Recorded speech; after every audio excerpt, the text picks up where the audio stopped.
नमस्कार, मैं हूं पुण्य प्रसून वाजपेयी। दस्तक में आपका स्वागत है। बात आज शुरू इस बात को लेकर कि कल मेसी संन्यास क्या वापस ले लेंगे। जेम्स फायर, अर्जेंटीना की राजधानी, जबरदस्त वहां पर तकरीबन माना जा रहा है 15 लोग जुटेंगे एक साथ और वो कहीं ना कहीं आग्रह करेंगे कि मेसी संन्यास वापस लेंगे। राष्ट्रपति खुद गुहार लगा चुके हैं, मैराडोना खुद कह चुके हैं और इन सब के बीच लाखों प्रशंसक जो अर्जेंटीना में है वो कह रहे हैं मेसी को रिटायरमेंट वापस लेना चाहिए। अपने अपने तरीके से हर कोई ये आग्रह कर रहा है, तो कहीं ना कहीं कल फैसला हो सकता है, इंतजार कीजिए। हालांकि आज रात क्वार्टर फाइनल, सेमीफाइनल, इस दौर को देखना ना भूलिए, ये सारी मैच चल रहे हैं बहरहाल। लेकिन दस्तक में बात आज इसकी नहीं होगी। दस्तक में बात होगी, एक दौर था जब सिल्वर जुबली कोई फिल्म बनाती थी, एक दौर था जब नायकों के नाम जाने जाते थे कि सिल्वर जुबली है, ये जुबली कलाकार है। जिक्र उसका भी नहीं होगा, जिक्र होगा दरअसल इस दौर में सिल्वर जुबली के स्थिति में आकर कौन, कहां, कैसे, किस रूप में सामने खुद को लाता, यह भी दिलचस्प है। और सिल्वर जुबली में हम शुरुआत कहां से करें? 3 मुद्दे, ऐसे 3 मुद्दे जिनको लेकर कह सकते हैं सिल्वर जुबली हो चुकी है, क्योंकि ये मुद्दे जिस वक्त पहली बार उठे थे और आज जब उठ रहे हैं, इस दायरे में समझने की कोशिश के लिए पहले 3 नेता, 3 जिक्र। देखिए, जहाँ तक अनुच्छेद 370 का प्रश्न है, हमारा ये विश्वास है कि इसके कारण प्रदेश जम्मू कश्मीर को लाभ कम और नुकसान ज़्यादा हुआ। और मोटे तौर पर कहा जाए तो ये कि भारतीय गणराज्य के अन्य प्रदेशों को जिस प्रकार का लाभ प्राप्त हुआ, उससे ये प्रदेश वंचित रह गया। क्योंकि वो मर्यादा पुरुषोत्तम है और उनके लिए ये मंदिर इस जगह में बनना, ये हमारी संस्कृति की जो पुनर्जन्म के जगह में जो पुनरुत्थान की बात कर रहा हूँ, उसके लिए अनिवार्य है। मैं कोई कहता नहीं कि जबरदस्ती करना है। हमें तो पूरा विश्वास है कि कोर्ट में हम जीतेंगे। Whenever there is a discussion, debate with regard to the constitution and all that, they used to talk about common civil code. So I thought that getting a report and then placing it in the public domain for discussion, it will give some solution for all these things. So I referred the matter to the law commission. तो धारा 370, राम मंदिर और uniform civil code, ये सत्ता के लिए 3 मुद्दे हैं या फिर सत्ता मिल जाए उसके बाद ये मुद्दे ठंडे बस्ते में चले जाते हैं? 3 वक्तव्य आप सुने। अब जरा आइए इसको डिकोड करते हैं। यूनिफॉर्म सिविल कोड, धारा 370, राम मंदिर, जी यही वो 3 मुद्दे जिनके आश्रय बीजेपी ने खुद को मुख्यधारा की राजनीति से अलग खड़ा भी किया और सत्ता के लिए कॉमन मिनिमम प्रोग्राम बनाकर ठंडे बस्ते में भी डाल दिया। लेकिन तब वाजपेयी अडवाणी का दौर था, मोदी और अमित शाह का दौर है, तो हर मुद्दे का एसिड टेस्ट सियासी तौर पर किया जा रहा है। जब जम्मू कश्मीर के चुनाव का सवाल आया तो धारा 370 के मुद्दे को उठाया गया। सत्ता नहीं मिली तो पीडीपी के साथ समझौता कर धारा 370 को ठंडे बस्ते में डाल दिया गया।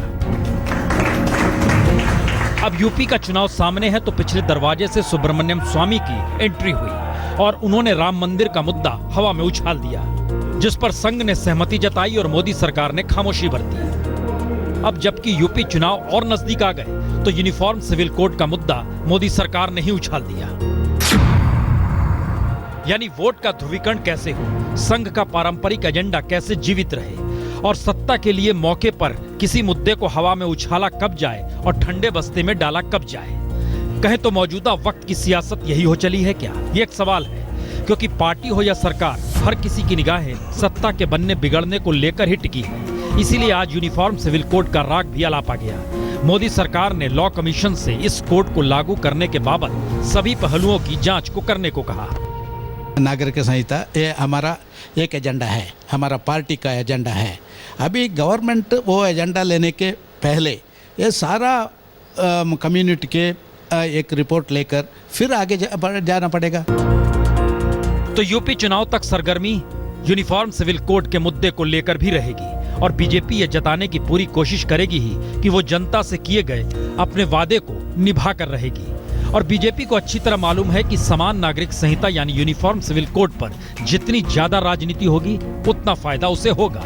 लेकिन बड़ा सवाल यही, क्या सब कुछ फायदे नुकसान के दायरे में रखकर सत्ता के लिए सारी चालें चली जा रही है? और उससे बड़ा सवाल यह कि धारा 370 और राम मंदिर की तरह क्या यूनिफॉर्म सिविल कोड भी महज सत्ता पाने का जरिया है और यूपी में सत्ता मिली तो इस मुद्दे को भी कानूनी दांवपेचों में उलझाकर विकास का ककहरा पड़ते हुए दफन कर दिया जाएगा। इंतजार कीजिए क्या क्या होता है। और सही मायने में सिल्वर जुबली तो आज 1 जुलाई के मद्देनजर 1991 में लौटने की है, क्योंकि आर्थिक सुधारों की लकीर पहली बार 1 जुलाई 1991 को ही खींची गई थी। तो तब से लेकर अब तक 25 बरस में बदला क्या, और आर्थिक सुधार जो उस वक्त थे इस वक्त में उससे इतर सोचा क्यों नहीं जाता है। आइए जरा इस 25 बरस को भी टटोल लें। ठीक 25 बरस पहले पीवी नरसिम्हा राव ने जिस आर्थिक सुधार की नींव रखी, 25 बरस बाद भी भारत उन्हीं नीतियों तले या तो चलने को मजबूर है या फिर इस दौर में किसी पीएम ने वैकल्पिक इकोनॉमी के बारे में सोचा तक नहीं। यानी राजनीतिक तौर पर पीवी नरसिम्हा राव से लेकर मनमोहन सिंह के धुर विरोधी बीजेपी हो या वामपंथी, सभी ने अपने अपने तरीके से उन्हीं नीतियों को ट्रैक 1 या ट्रैक 2 के जरिए राव की खींची लकीर को ही अपनाया।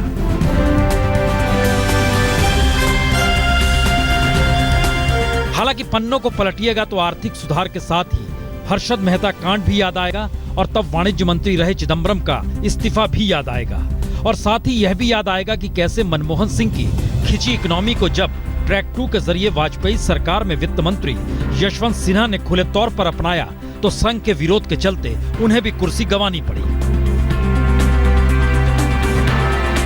और बदलती सत्ता के बीच आज देश उसी तारीख पर आकर खड़ा हो गया है जिस दिन 25 बरस पहले रुपए का 7% अवमूल्यन कर उदारीकरण की तरफ बढ़ने का कदम नरसिम्हा राव ने पहला एसिड टेस्ट कर अपनाया। तो आज सबसे बड़े हिमायती और कोई नहीं, नरेंद्र मोदी ही हैं। जी, प्रधानमंत्री मोदी।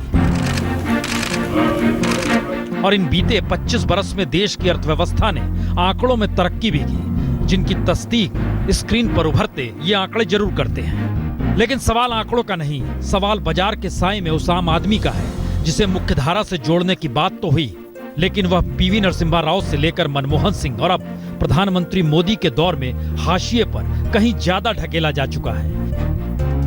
क्योंकि आज का सच तो यही है, 40 करोड़ लोगों की कमाई प्रतिदिन 30 रुपए से कम है और सरकार इन्हें बीपीएल कहती है। 14 करोड़ पढ़े लिखे बेरोजगार नौकरी खोज रहे हैं और बाजार में नौकरी नहीं है। 28 करोड़ से ज्यादा मजदूरों को रोज काम नहीं मिलता। खेती की 60,000 हेक्टेयर जमीन ले ली गई, 15% का रोजगार चला गया और 7% रोजगार पैदा हुआ। यानी खुली अर्थव्यवस्था की देन यह है कि देश में 10 करोड़ 50 लाख लोग के पास घर नहीं, जबकि शहरों में 1 करोड़ 10 लाख घर खाली पड़े हैं। तो 25 बरस के आर्थिक सुधार की हवा का नायाब सच यह भी है कि इस दौर में घोटालों से देश को 50 लाख करोड़ से ज्यादा का सीधा चूना लगाया गया। तकरीबन 70 छोटे बड़े घोटाले इसी दौर में हुए। फेरिस्त इतनी लंबी कि चंद घोटालों को ही याद कर लीजिए। और इन घोटालों को देखते हुए ये सोचिए, सिर्फ इन्हीं 15 घोटालों से देश के खजाने से 12 लाख करोड़ के वारे न्यारे हो गए। और इस लूट में या कहें इस दौर में, आर्थिक सुधार के दौर में, कॉर्पोरेटीकरण देश का कुछ इस तरीके से हुआ कि राष्ट्रीय बैंकों को ही 10 लाख करोड़ से ज्यादा का चूना एनपीए के नाम पर लगा दिया गया। और सही मायने में सिल्वर जुबली तो इस मायने भी बड़े महत्वपूर्ण है, जब 1991 में आर्थिक सुधार हो रहा था तो 2 सेक्टर खासतौर से चुने गए थे। उसमें एक था हेल्थ, दूसरी थे शिक्षा। दोनों में निजीकरण में तेजी आई, प्राइवेट स्कूल कॉलेजों की बाढ़ मच गई और इन सब के बीच कहा गया अब इस देश में स्थिति सुधर जाएगी। तो आज हमने शिक्षा के मुद्दे को चुना। जरा सिल्वर जुबली में क्या क्या किस किस रूप में मौजूदा वक्त में हो रहा है यह भी देख लीजिए। पॉलिटिकल साइंस क्या होता है, मतलब किस तरह का सब्जेक्ट है, इसमें क्या क्या क्या चीज़ पढ़ाया जाता है? पॉलिटिकल साइंस या नया सब्जेक्ट हम सुन रहे, क्या चीज़ है? खाना बनाने के बारे में। Most reactive element periodic table में कौन सा है? एल्युमिनियम। जी, बिहार के यही 2 छात्र हैं जिन्होंने बिहार की पूरी शिक्षा व्यवस्था की कलई खोल कर रख दी। लेकिन यह लकीर अगर बिहार के बाहर खींचिएगा तो देश किस राह पर है इसकी कलई भी खुल जाएगी। क्योंकि Gujarat secondary and higher secondary education board ने जब नकल के आरोप में फंसे उन छात्रों की जांच की जो 10वीं पास कर गए, तो दोबारा जांच में कई छात्र यही नहीं बता पाए कि त्रिकोण का आकार होता कैसा है। कुछ ने तो उसमें 4 कोण तक बना दिए। स्टूडेंट ने रीटेस्ट नहीं, उनको ओरली पूछा गया। स्टूडेंट का वही कहना था कि अब तो हम भूल गए, मार्च में एग्जाम दी, अब हम लोग भूल गए। मगर जो सवाल पूछे गए उनपे से मालूम होता था कि उनको गणित का, मैथमेटिक्स का बेसिक नॉलेज भी नहीं है, जो प्राइमरी का नॉलेज होना चाहिए वो भी उन्हें नहीं है। और पंजाब में तो 12वीं और 10वीं के कक्षा के नतीजों को सुधारने के लिए बोर्ड ही कई कदम आगे बढ़ गया, क्योंकि वहां 10वीं में 27 और 12वीं में 30 अतिरिक्त ग्रेस मार्क्स देकर लाखों छात्रों को पास कर दिया। पहले सिर्फ 39% छात्र पास थे, ग्रेस मार्क्स मिला तो 72% छात्र पास हो गए। और यूपी के आगरा में तो जिन टीचरों के जिम में कॉपी जांचने का काम था, वो ना तो एवोल्यूशन की स्पेलिंग लिख पाए और ना ही IMF के बारे में कुछ भी कह पाए। इवैल्यूएशन का भी स्पेलिंग गलत लिखे तो हम कैसे उसको अलाउ कर सकते हैं कि वो काफिया चेक करें? तो एजुकेशन सिस्टम देश में गड़बड़ है, इनकार नहीं किया जा सकता। और वजह भी यही कि गुजरात के मंत्री जी जब बच्चों को पढ़ाने पहुंचे तो एलिफेंट कैसे लिखा जाता है भूल गए, या कहीं गलत लिख बैठे। और जिन शिक्षकों के जिम्मे पढ़ाने का काम है, वो चाहते हैं पहले नौकरी परमानेंट यानी अस्थायी हो जाए, और इसके लिए बाकायदा वो मुर्गा बनकर विरोध प्रदर्शन करने भी लगे।